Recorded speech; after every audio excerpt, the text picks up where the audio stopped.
sinabi na natin na itim ngayon ang kulay, mas madidescribe siguro natin nung nakaraang administrasyon na sobrang itim at ngayon ay papaliwanag sa panahon ng kasalukuyang administrasyon. Bakit itim yung ginamit sa endorsement sa inyo? Hindi po ba negative na dating parang pagluluksa? Eh yun na nga, sabi ko nga, bakit nga ba itim? Eh siya ng class na talagang kinakailangan itim. Bakit ang sabi niya, nagluluksa ang bansa at maraming naghihirap, gutom na ang sikmura, gutom pa sa justisya. Hindi na tututukan ang sadyang problema ng ating bansa, hindi na susolusyonan. Kaya maraming problema, ang korupsyon, bumalik na naman tayo dyan sa mga krimen. Indian. Kaya para sa kanya, luksa daw. Nag-iisip nga kami ng maigi kung paano gagawin, pero nagawa naman ng paraan. At yung itim, simbolo na ipaglaban ang tama, tama ang mali. Natanong ko na ho kanina yung PNP, but I will ask the same question to the Palace. Yung recently released political ad nga po featuring VP Sara and Senator Amy paints the situation in the country as black. Kulay ng pagluluksa due to hunger, crimes, and injustice, which is a clear imputation of failure on the Marcos administration. What does the Palace have to do with it? You just said it is recent? Yesterday.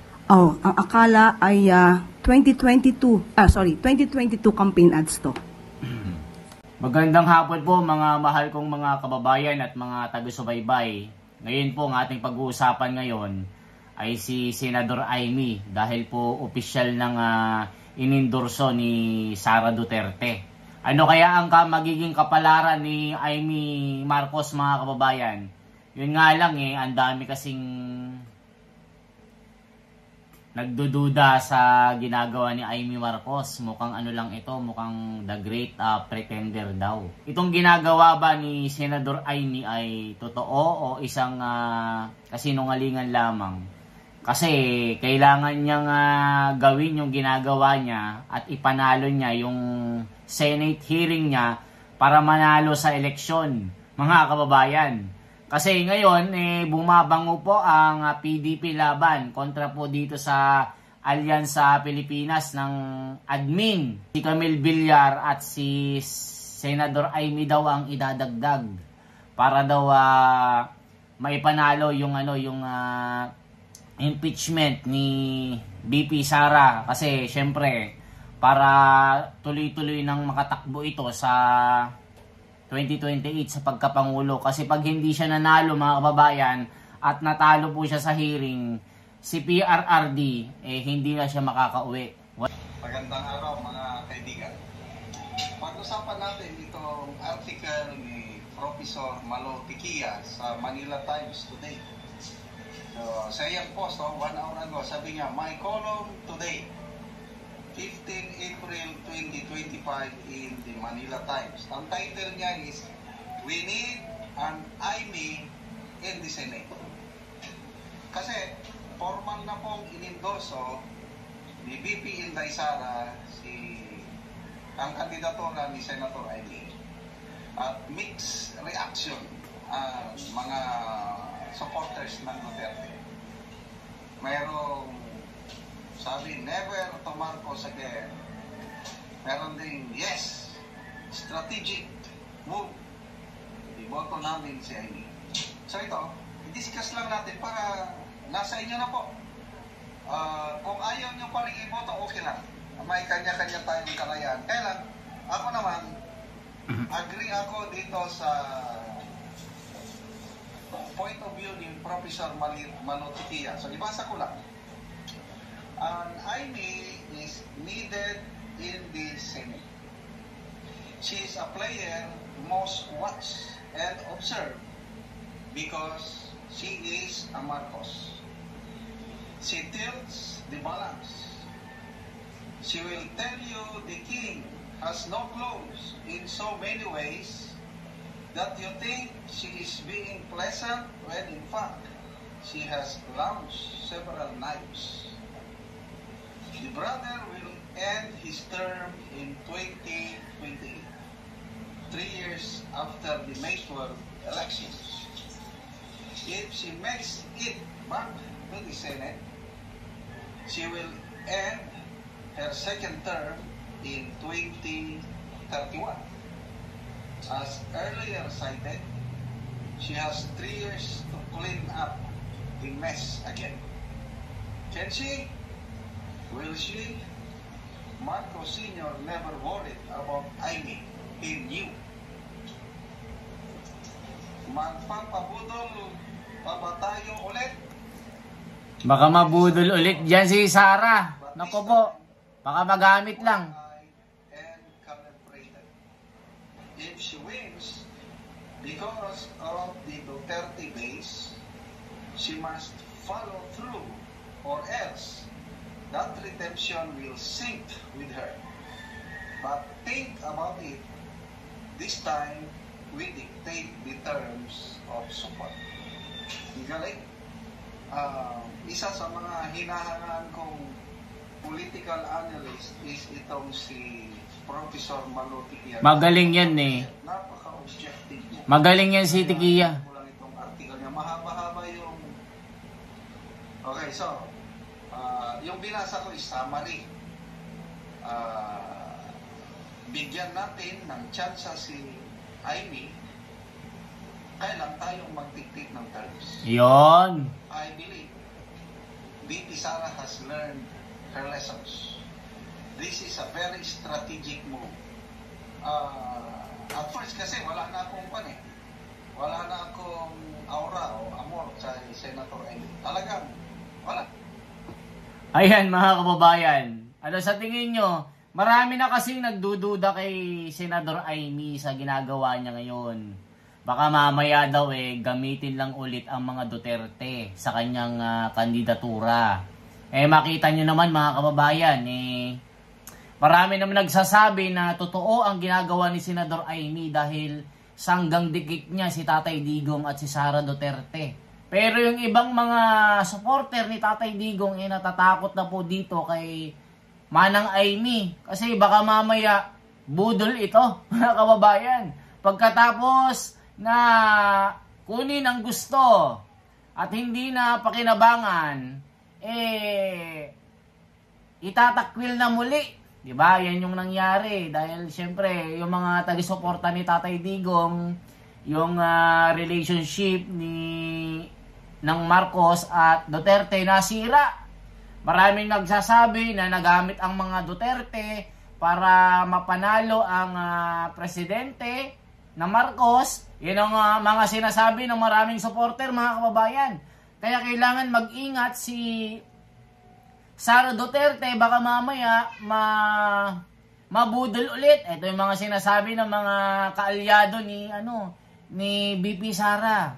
Sana matuto na sa nakaraan.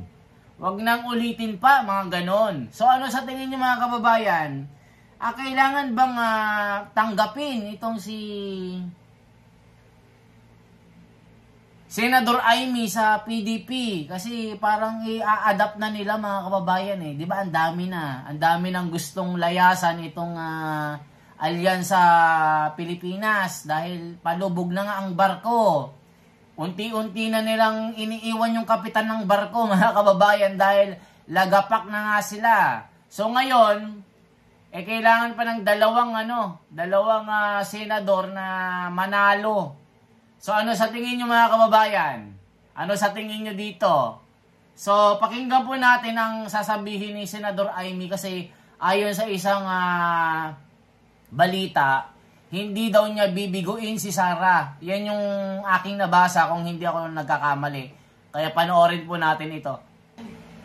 Bakit itim yung ginamit sa endorsement sa inyo? Hindi po ba negative na dating parang pagluluksa? Yun na nga, sabi ko nga, bakit nga ba itim? Siya nagpupumiglas na talagang kinakailangan itim. Makatang sabi niya, nagluluksa ang bansa at maraming naghihirap, gutom na ang sikmura, gutom pa sa justisya. Hindi natututukan ang sadyang problema ng ating bansa, hindi nasusolusyonan. Kaya maraming problema, ang korupsyon, bumalik na naman tayo dyan sa mga krimen. maintindihan. Kaya para sa kanya, luksa daw. Nag-iisip nga kami ng maigi kung paano gagawin, pero nagawa naman ng paraan. At yung itim, simbolo na ipaglaban ang tama, itama ang mali. Ma'am, sabi nyo, madalian lang tong shoot na to, no? Nung Oo, oo.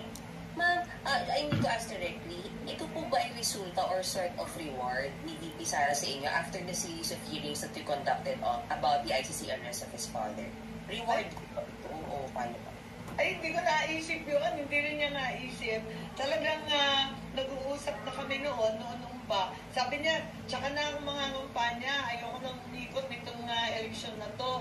Pero yun nga, nung pabalik niya sa Hague, inutusan yata sila ni Senator Robin, ni Presidente Duterte ng mga ngumpanya, tulungan ng mga kasangga. Yun ang nangyari. So, palagay ko, marami namang nagpapasalamat. Ako, higit sa lahat, walang O mga kababayan, bakit itim nga po ang suot na damit nila sa kanilang shooting? Itong ginagawang campaign, ano po. Nakita nyo po mga kababayan, kulay itim. Bakit kulay itim? Mag-comment po kayo mga kababayan. Ayon sa kanila mga kababayan, nagluluksa ang bayan. Puro gutom. At talagang, alam nyo na yung nangyari kay PRRD. Talagang maitim na damit na nagsisimbolo na talagang yung mga Pilipino nasaktan dito, mga kababayan. Kaya kulay itim ang kanilang damit dito. Ituloy pa natin mga kababayan. Paglagyan ng saya, pasasalamat at karangalan sa aking puso. Simulan sa pool, kaming dalawa naman talaga magkaibigan. At kahit papano, aminado ako na naipahamak ko siya dahil hindi ko naman alam na mangyayari ang ganito. Kilala niya ako, kilala ko rin siya, kilala namin ang isa't isa, hindi nagbabago ang pagtanaw ko ng utang na loob at paghanga sa pananatili niyang may tiwala sa akin. Kaya, eto, andito kami, hindi niya ako dinigo, at hindi ko rin siya bibiguin. Ang katapatan sa ating bansa, ang kabayaran sa kanyang pagtitiwala. So ma'am, itong political ad na to, endorsement na to, born out of your long-time friendship with Oo her. naman, hindi naman nagbabago. Minsan, yayamot siya sa sinasabi ko, ako naman nagalit din sa, minsan nagsasabi siya, para lang kaming kaibigan pero hindi nagmamaliw. Parating pareho, parating consistent. Mga kababayan, anong masasabi nyo dito kay Sara at Amy Marcos, mga kababayan? Anong masasabi nyo po sa pag-adapt sa kanya na opisyal na inendorso ang kanyang pangalan? Baka nga kunin ito sa sa PDP kasi Duterte lang Kailangan pa ng dalawa mga kababayan. Yung isa, si Camille Villar.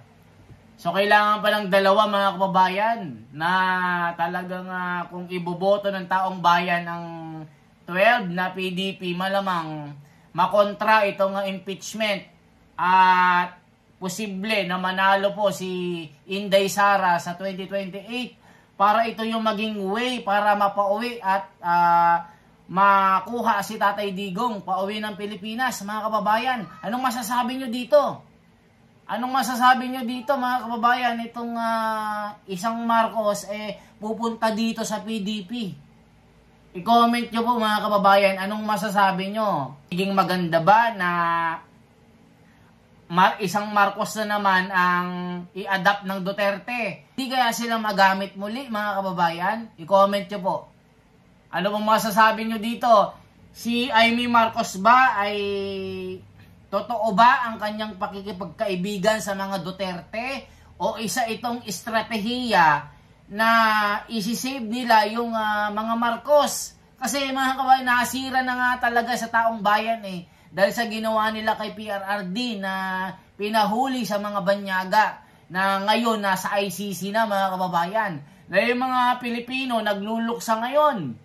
Kaya yung campaign rally nila mga kababayan, yung damit kulay itim, nagluluksa ang mga Pilipino. Yun po yung nila ngayon, yung ano kayong kantang gagawin nila mga kababayan. 'Di ba? Okay, ano kaya ito mga kababayan? I-comment nyo po, saglit lang. Tignan natin yung ano dito. You just said it is recent? Yesterday. Oh, ang akala ay 2022 campaign ads to. Dahil sa mas na-describe ang kapanahunan ng nakaraang administrasyon dun sa nasabing campaign ads. Unang-una, meron silang sinabi tungkol sa madilim, wait lang, sandali. Ayun. Itim ngayon ang kulay ng bansa. Sa gutom at krimen nagluluksa. So, pag sinabi na natin na itim ngayon ang kulay, mas madidescribe siguro natin nung nakaraang administrasyon na sobrang itim at ngayon ay papaliwanag sa panahon ng kasalukuyang administrasyon. Hindi man ganun pakaputi, pero patungo na doon. Unang-una po, may bilanggit sila tungkol sa kagutuman.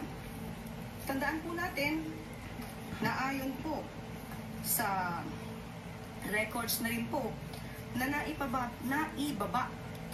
ang poverty incidence sa panahon ng 2023, 15.5% in 2023 mula sa 18.1% in 2021. You are citing data from? Okay, this is from by the author or writer is Dims. O, kita nyo po yung sagot niya mga kababayan, napakalayo. Idinikit na naman yung yung Duterte. Anong masasabi mo sa kulay itim na campaign rally? Abay, parang akala nila ay 2022 ngayon. Ang layo ng sagot. Duterte na naman ang tinutumbok niya. Mas madilim daw noon kaysa ngayon. At paganda daw ng paganda ang buhay ng mga Pilipino ngayon. Yun yung sinasabi niya. Ay nako, manang clear. Paiba-iba yung sagot mo. Naloloko na ang taong bayan sa'yo. Simpleng tanong, hindi mo masagot. Paikot-ikutin mo pa.